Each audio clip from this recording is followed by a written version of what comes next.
ഗുരുവായൂർ നഗരസഭ private bus stand കെട്ടിടം പൊളിച്ചു തുടങ്ങി. ഷോപ്പിംഗ് കോംപ്ലക്സ് പണിയുന്നതിനായാണ് അപകടാവസ്ഥയിലായ കെട്ടിടം പൊളിച്ചു നീക്കുന്നത്. ഗുരുവായൂർ ടൗൺഷിപ്പായിരുന്ന കാലത്ത് 1973 തദ്ദേശ സ്വയംഭരണ വകുപ്പ് മന്ത്രിയായിരുന്ന കെ ഔഖാദർ കുട്ടി നഹയാണ് ബസ് സ്റ്റാൻഡ് കെട്ടിടത്തിന്റെ ശിലാസ്ഥാപനം നിർവഹിച്ചത്. 1978 മാർച്ച് 27 മന്ത്രി ഔഖാദർ കുട്ടി നഹ കെട്ടിടത്തിന്റെ ഉദ്ഘാടനം നിർവഹിച്ചു. 10 വർഷം മുമ്പ് കെട്ടിടം അപകടാവസ്ഥയിലാണെന്ന് നഗരസഭാ എഞ്ചിനീയറിംഗ് വിഭാഗം റിപ്പോർട്ട് ചെയ്തിരുന്നു. കെട്ടിടത്തിലെ കോൺക്രീറ്റ് അടർന്നു വീണ് യാത്രക്കാർക്കും ബസ് ജീവനക്കാർക്കും പരിക്കേൽക്കുന്നത് പതിവായിരുന്നു. പൊളിക്കുന്നതിന് മുന്നോടിയായി കെട്ടിടത്തിലെ വ്യാപാര സ്ഥാപനങ്ങളെ മുഴുവൻ നഗരസഭ ഒഴിപ്പിച്ചിരുന്നു. ഇവർക്ക് താൽക്കാലിക സംവിധാനം നഗരസഭ നൽകിയിട്ടുണ്ട്.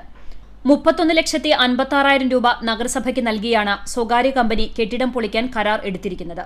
45 ദിവസത്തിനുള്ളിൽ കെട്ടിടം പൂർണ്ണമായി പൊളിച്ച് അവശിഷ്ടങ്ങൾ നീക്കം ചെയ്യണമെന്നാണ് കരാറിൽ പറഞ്ഞിരിക്കുന്നത്. കൃത്യമായ സുരക്ഷാ ക്രമീകരണങ്ങൾ ഒരുക്കിയതിനു ശേഷമായിരിക്കും കെട്ടിടം പൊളിക്കുക എന്നാണ് പറഞ്ഞിരുന്നെങ്കിലും പാലിക്കപ്പെട്ടിട്ടില്ല.